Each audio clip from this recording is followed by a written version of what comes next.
Bingo. Hi, welcome to the Scientist Sage Sangha. I'm Nancy Anderson Dolan from Wise Heart Wellness. And every week we gather together to talk about a certain word and implications that it has for us, and things that we might have not thought about that other people have a different perspective on. So in this week's word, following last week's word of needs, we're talking about wants and what wants are. Because if needs came to be discovered as the things that we need to survive kind of thing, then what about the wants? And it's so interesting to talk to people about this because there's a lot of opinions about this, about wanting and stuff too, almost about as much as needing and people not wanting to feel needy. People feel one way or the other. It tends to be a little black or white, where it's, I want these things and it's good for me to want these things and I will work towards them. And there's a lot of ideas of that that's how it's supposed to be. And right now in most cultures, it's, like the strongest people get what they want. Excuse me. And that people that, are persistent, they get what they want. And people that are clearer get what they want. But a lot of the time it is maybe the most manipulative person that gets what they want, or gets what they want for a while anyway. And there's so many things out now, like The Secret or the attractor factor, the power of attraction. And there is some truth to some of those things, because if you're focusing what you don't want, you often get more of what you don't want. And if you're clear about what you do want, it's easier to get that because you're not in a constant battle about figuring it out. So if somebody says, do you want to go to a hockey game with me? If you know that, you don't spend your time like that, you're like, oh, thanks, but no. And if you're, someone that wants to just be social with people or really likes hockey or knows somebody playing, you might go. And so that idea of knowing what you do want is more the importance, I believe, than focusing on it in a sort of magical kind of way that it'll just appear for you. But it really is working through your heart to find out what it is that I want and what kinds of things in there might prevent me from moving forward. Um, my father who had Alzheimer's later on, I went down one day to visit him and I took him out for a drive. And he said to me, oh, who do you think you are getting a brand new vehicle? And good thing I just took it with a grain of salt. But there really can be that sort of thing from outside us and from inside us. So this idea of want is really important to explore for yourself, to find out, are you giving yourself free rein to want things? Are you afraid to want things? The things that you want, are you judging them in some way? In past times, there's this idea too that maybe we're just supposed to have what we get, and we're supposed to be happy with that, and that's it. And to the point that some cultures with caste systems, it's wherever you're born, that's the luck of the draw, and you don't go outside that. And that idea that my dad said to me, like, who do you think you are having that? That's, we may judge ourselves that way. So it's not necessarily a good thing, but it doesn't have to be a bad thing. Again, it's really noticing what it is, because we get to know ourselves by getting to know our wants. And we get to know ourselves better when they don't work out than when they do sometimes. Because we may think that we want this particular thing. Maybe it's a fancy car or it's a certain degree in university. And then when we get it, find out this isn't really what we wanted, that we didn't have a good idea of what it was really like. We were perhaps looking for a feeling or a certainty, and that's not what it delivered. So it's useful to drill down a little bit beyond the surface things when I'm thinking about what I want. This idea, during this week, I was meditating and I really got this want that came up, and it was to have a lot less things. And that was sort of a reverse, I thought, of wanting. Wanting less didn't make sense to me in the beginning. But what I really want is peace. And I was understanding as I was doing this meditation that I would have more peace with less actual physical things. And so I'm going to consider that want that came up and about letting go of a lot of things that I have. Maybe that is not what I want. I wanted those things at some time, and this is the other tricky thing about wants, that they change. And sometimes they change after you get something, and sometimes they change just as you age, as you move into different situations, as you become more aware of who you are. Your wants can change. So I encourage people to take the time to work with their wants, because we can go to a place of really just trying to satisfy wants. And it's almost an addictive thing. And the Buddhists have a great saying for it about being called hungry ghosts. They're grasping and consuming and wanting, but it doesn't fill the hole. It doesn't make the want stop. They just stay hungry. So they call them hungry ghosts. And it's like walking a wheel, like a wheel that a gerbil runs on forever. And so if I'm feeling like that with my wants, where I get a want and then I still want something else, I want to sit down longer and really feel for what's driving my wants. What is the picture of things? It's exhausting though. Like there's one, when I was doing some research for this talk tonight, that there's a number of psychologists and coaches that said, list everything that you would ever want. Like, oh, I don't know if I have that kind of time. It was kind of exhausting just to think about that, make an entirely exhaustive list. But I don't know that you have to go that far. But because if you get that idea of that, positive thinking, you can have whatever you want, that battle cry, you might be running after a lot of things for a long time and miss what I would call the heart wants. And I even encourage people to do some visualization about what would it be like to have those things. And some people would be more than happy to have a little tiny apartment and have a really nice motorcycle.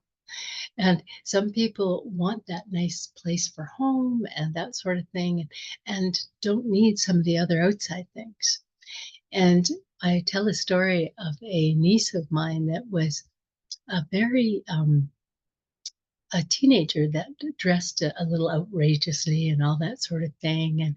And now, 10 years later, she has transformed to someone else entirely that just likes to wander around in the woods.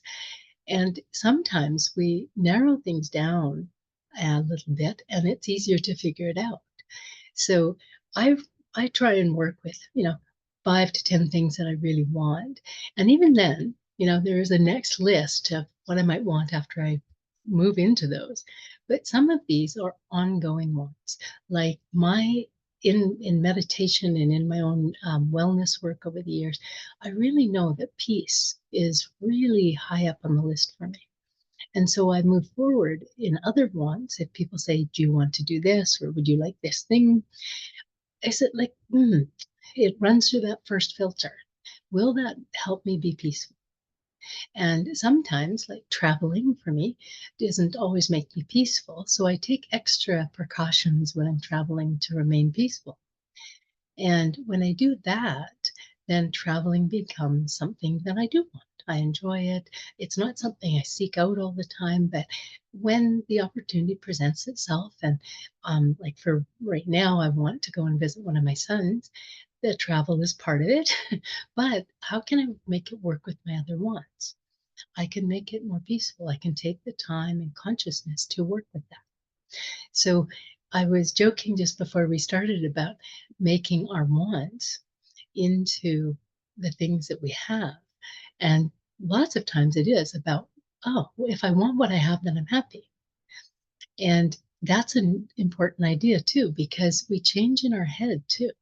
If I want to live in Florida, but I live in Calgary where it's getting cold now, and I don't want to leave my family and friends and business that I've built here, I might work with that in some way because I have a want to be around all those people and in this space and in my home that I've lived in for some time. So you work with your mind about what you want as much as you work with the want in your mind about how to work with getting that want. So it's an intellectual experience as much as just a material kind of experience.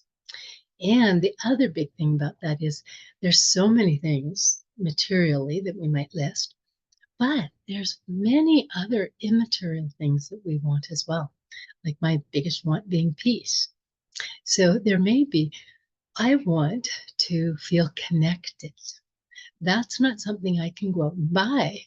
It has to be something I develop. And so those kinds of things, we can narrow them down and we can tell if this is important. Do I want to spend time with it? Because time is a huge thing that so many people would like to have more of. It's a big want. But if we can work with just not squandering the want in service of other wants, then we can get more balance in the things that we want and enjoy them when we do move towards them or create them. And so many things are, we do it day by day. And I put some hints in the email, and I'm not going to go over all of them, but they are really about a path of wondering about your wants. And oh, sorry, just a note about that. If you would like a copy of this email regarding this particular Sangha of wants, feel free to email me at scientistsage@gmail.com. Okay, scientistsage@gmail.com, and you can get a copy of the email or sign up to get these emails regularly. So the first one was, do I feel a certain desperation for something or a depression about not having that? And it's whether it's a thing, a situation, feeling, something else, it doesn't matter. But when I have that desperation for it, usually it's being driven by other things than the targeted want. And often when we can drill down a little bit, it isn't that particular targeted want that we have, but there's a feeling we want. And if I can work with that to have that feeling, it may come into that other want, like maybe a relationship if I want to feel connected, or a group of friends if I want to feel connected, those sorts of things. And there's lots of interesting pathways there.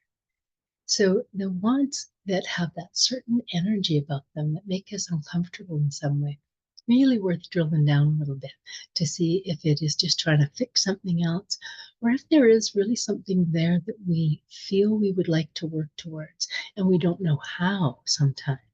That creates that desperation or depression feeling too.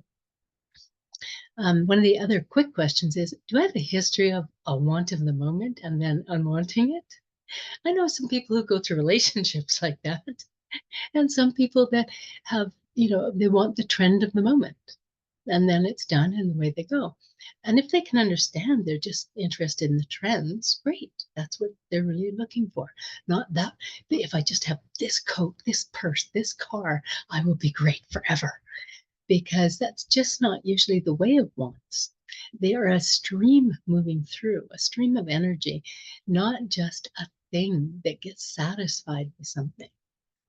It's like wanting, a hearty breakfast. I'm not just going to have one hearty breakfast and not want another one the next day. So this idea about how it moves through everything.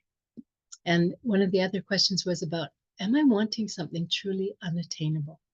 Like I want to go back and change my past, or I want to have them not build any different buildings in my neighborhood ever until I die.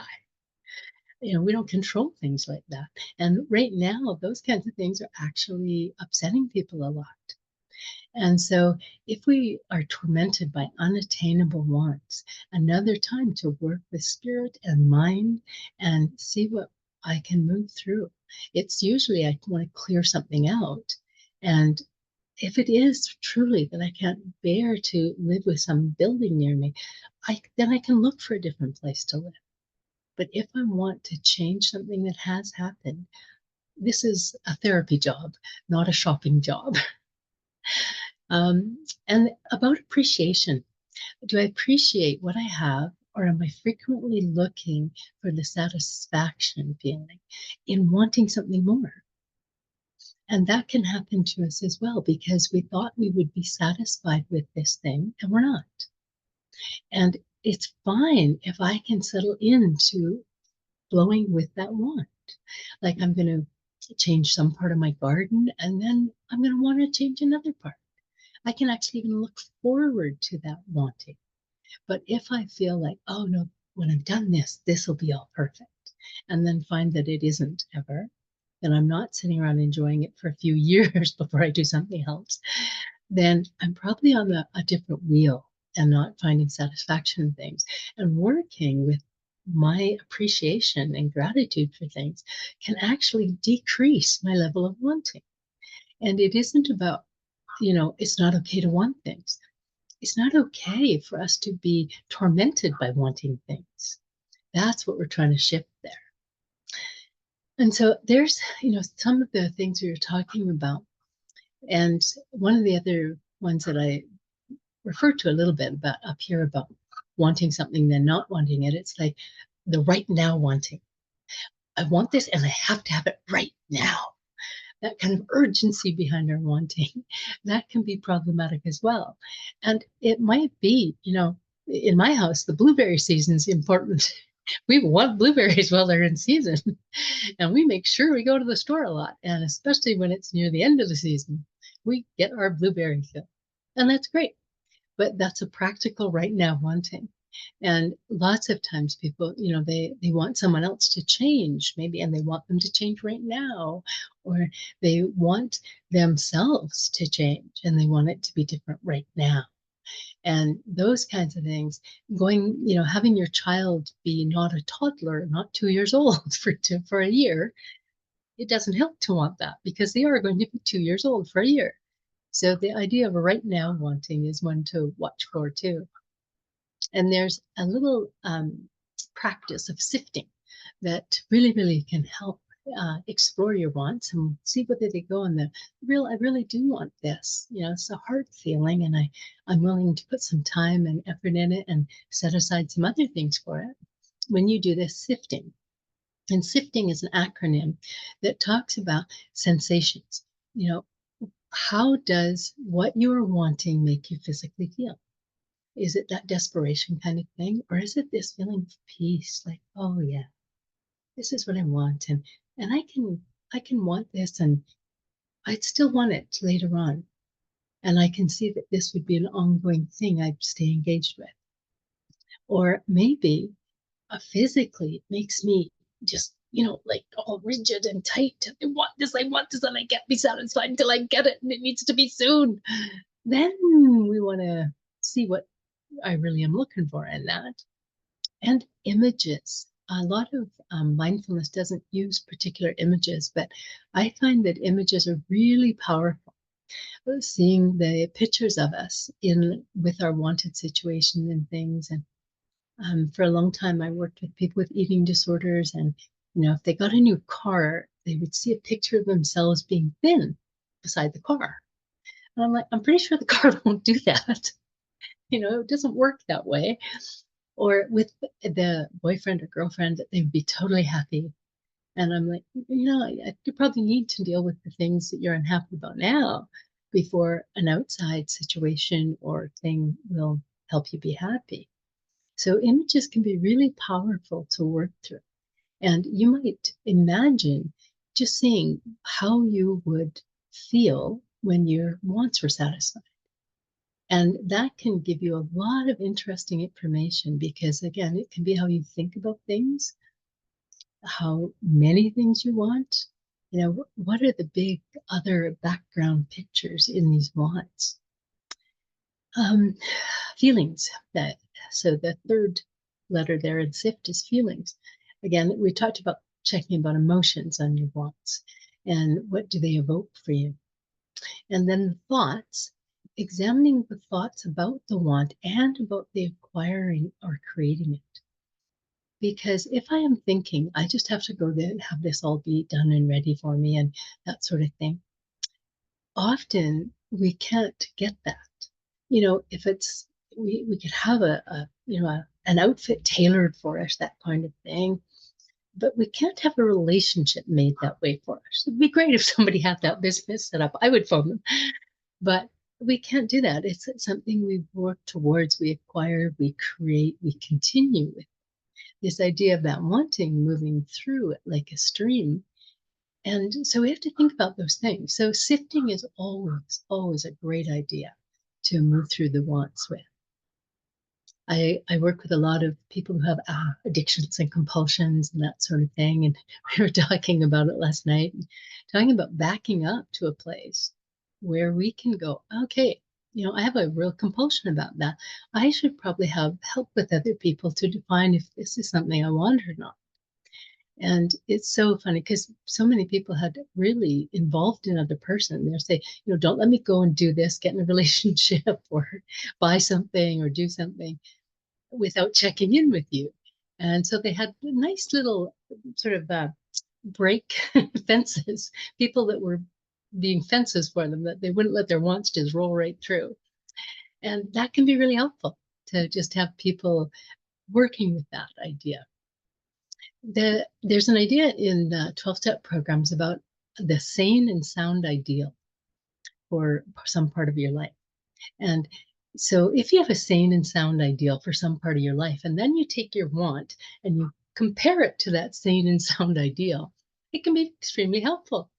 And so the sane and sound ideal might be, okay, I want to be financially comfortable. And then I take it and I put my want of a car that's a lot of money against it. And I go, these two don't seem to match that well. It's like interior decorating. These things aren't working. And it doesn't mean that I wouldn't consider both things. But this sane and sound ideal for the sort of life I want can be really useful for sifting through all those other wants that we have. And there's actually a lot of spiritual and meditative practices about this. My own teacher followed a man called Wallace Wattles, and he really just talked about this power of imagining what you truly want and having it arise. And there's a sort of a prayer that some people use for it, and it just goes, please guide me to want what is meant for me and release the want for what will not best serve me. So we don't get confused by it. And this is an older practice from historical times, but more necessary now than ever when there are so many things presented to us as wants. Like, you need this. You'll really be happy when you have this. All those kinds of things. So we need to take other steps and go inside ourselves to settle down and find out what things are being said towards us that we do really want. And are these best for me? And are these best for me right now? The idea of a hierarchy of wants can be useful in this way. About my top of my list is always peace, but there's other things that I want. I want to spend more time outside. That's an important thing to me. And I spent a lot of time outside as a child and don't spend as much time outside now, and I really want to. And so that works into where I want to go. So this hierarchy of wants, like what are the things I want the most? And what are the things that are more negotiable? And what are the things I would like, but they're not particularly necessary? But I will keep my heart and my mind open if I have an opportunity to engage those wants in a way that doesn't if interfere with my other wants, then I might go down that path. So that idea, and even in your daily life. So if somebody says, do you want to go to this concert? It costs $400. And you might go, oh yes, concerts are top of my list. I love those things. I'm going to go do that. Or you're going to go, no, I think I'd rather go spend that money going to visit my family. So different people will have different things at different times. So these ideas about that, wanting is this natural part of life. And we really can go forward being really happy with our wanting. It doesn't have to be this lack of things. It can be this internal nudging about, oh, wait a minute. I think this is a little more development of who I am and the things I like to be engaged with.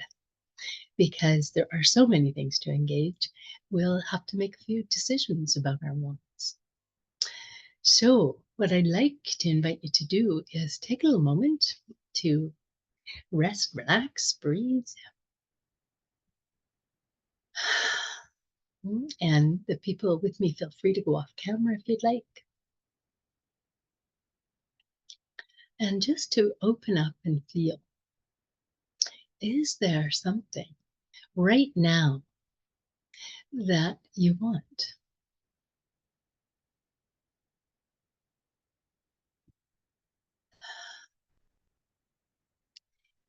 And what does it feel like to be wanting?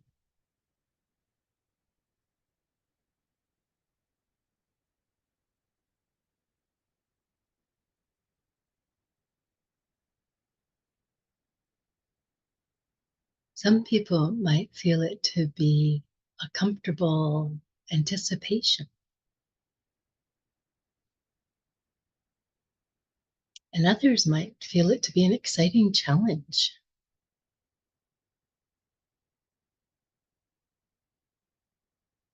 And some of us might have a wanting that we've been unable to fulfill and feel a little sad and uncomfortable with it. I don't think there's any need to push away or cling on to any of those, just to notice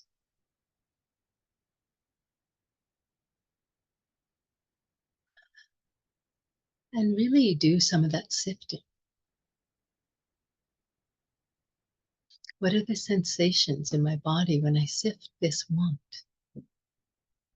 Do I feel it in particular areas? Does my stomach get tight? Does my heart open up? Does my head just get busy? What happens?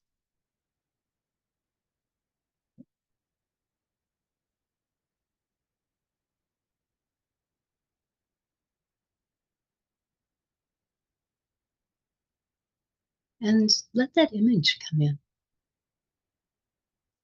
of you and your want.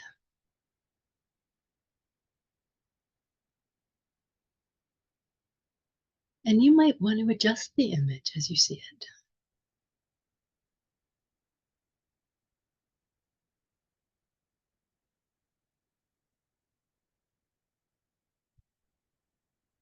And let whatever feelings come up with that image just present themselves.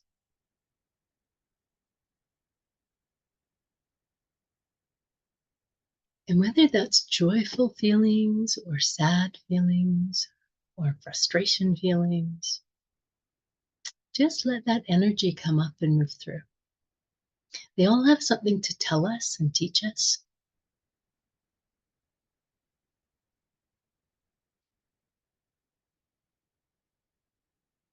And there's no, aha, I have this feeling this is a right want or a wrong want. No, it doesn't work that way. It really is this presence with it.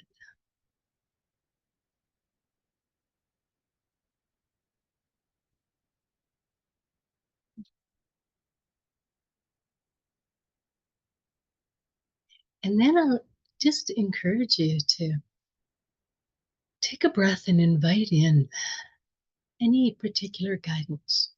It might be from your heart, from some outside source.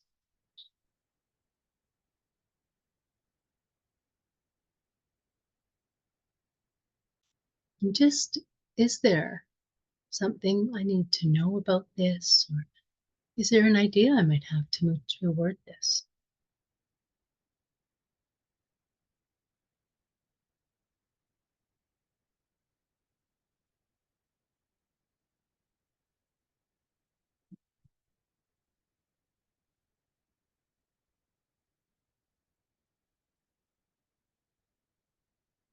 And just breathe gently and easily. And if you want to, include this idea about saying to the universe, yeah, please show me where my wants are leading me. and enlighten me when wants I may have are taking me off my path, or I'm not interpreting those wants, those nudges, in ways that are beneficial to me.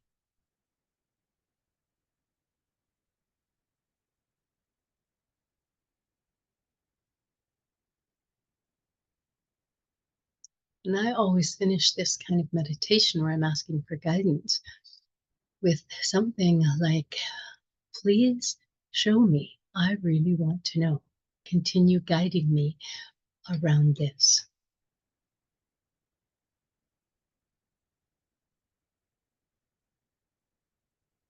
You might have to be a little brave to do that because you're never quite sure what you're going to get shown when you ask.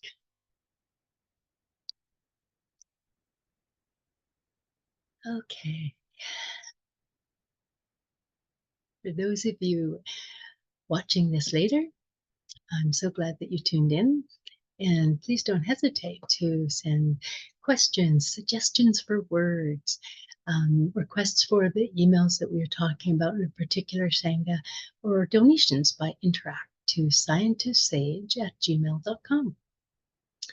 And for tonight, I am with you. You are with me. Blessed be. Good night.